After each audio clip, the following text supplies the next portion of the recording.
ಇನ್ನು metro ticket ದರ ಏರಿಕೆ ವಿಚಾರಕ್ಕೆ ಸಂಬಂಧಪಟ್ಟಂತೆ ಇದನ್ನ ವಿರೋಧ ಮಾಡಿ ಜೆಡಿಎಸ್ ಪ್ರತಿಭಟನೆಗೆ ಮುಂದಾಗ್ತಾ ಇದೆ.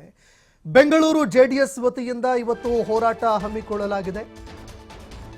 ಬಿಎಂಆರ್ಸಿಎಲ್ ನಡೆಯನ್ನ ಖಂಡಿಸಿ ಜೆಡಿಎಸ್ ಪಕ್ಷದ ವತಿಯಿಂದ ಪ್ರೊಟೆಸ್ಟ್ ಹಮ್ಮಿಕೊಳ್ಳಲಾಗಿದೆ.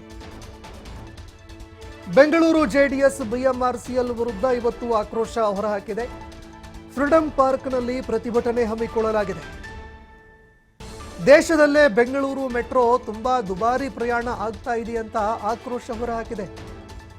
ಇಡೀ ದೇಶವನ್ನ ಕಂಪೇರ್ ಮಾಡಿ ನೋಡಿದಾಗ ಬೆಂಗಳೂರಿನಲ್ಲೇ ಇಷ್ಟೊಂದು ಪ್ರಮಾಣದ ದರ ಯಾಕೆ ಅಂತ ಪ್ರಶ್ನೆ ಮಾಡಿದ್ದಾರೆ. ಈ ಕೂಡಲೇ ಟಿಕೆಟ್ ದರ ಇಳಿಸಬೇಕು ಅಂತ ಒತ್ತಾಯ ಮಾಡಿ ಪ್ರತಿಭಟನೆಗೆ ಮುಂದಾಗಿದ್ದಾರೆ. ಸರ್ಕಾರ ಹಾಗೂ ಬಿಎಂಆರ್ಸಿಎಲ್ ವಿರುದ್ಧ ಧಿಕ್ಕಾರ ಕೂಗಿ ಆಕ್ರೋಶ ಹೊರಹಾಕಿದ್ದಾರೆ.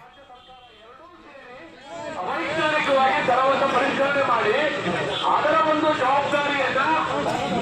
ಜವಾಬ್ದಾರಿಯನ್ನ ಕೇಂದ್ರ ಸರ್ಕಾರದ ಮೇಲೆ ಹೋಗಬೇಕು ಇರತಕ್ಕಂಥದ್ದು ಮಾಡಿದೆ. ಉದಾಹರಣೆಯಾಗಿ ನಿಮ್ಮ ಮುಂದೆ ಕೆಲವೊಂದು ಅಂಶಗಳನ್ನು ತರಲಿಕ್ಕೆ ಇಷ್ಟಪಡ್ತೀವಿ. ಮೆಟ್ರೋ ಕಾರ್ಪೊರೇಷನ್ ಈ ಬಸ್ಸಲ್ಲಿ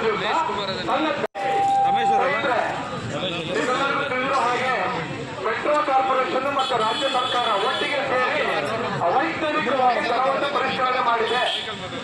ಮೆಟ್ರೋ ಕಾರ್ಪೊರೇಷನ್ ಮತ್ತು ರಾಜ್ಯ ಸರ್ಕಾರ ಎರಡೂ ಸೇರಿ ಅವೈಜ್ಞಾನಿಕವಾಗಿ ದರವನ್ನು ಪರಿಷ್ಕರಣೆ ಮಾಡಿ ಅದರ ಒಂದು ಜವಾಬ್ದಾರಿಯನ್ನ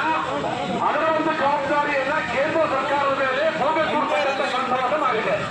ಉದಾಹರಣೆಯಾಗಿ ನಿಮ್ಮ ಮುಂದೆ ಕೆಲವೊಂದು ಅಂಶಗಳನ್ನು ತರಲಿಕ್ಕೆ ಇಷ್ಟಪಡ್ತೀವಿ. ಮೆಟ್ರೋ ಕಾರ್ಪೊರೇಷನ್ ಈ ಬಸ್ಸಲ್ಲಿ ಹಾಗೆ ಮೆಟ್ರೋ ಕಾರ್ಪೊರೇಷನ್ ಮತ್ತು ರಾಜ್ಯ ಸರ್ಕಾರ ಒಟ್ಟಿಗೆ ಸೇರಿ ಅವೈಜ್ಞಾನಿಕವಾಗಿ ದರವನ್ನು ಪರಿಷ್ಕರಣೆ ಮಾಡಿದೆ.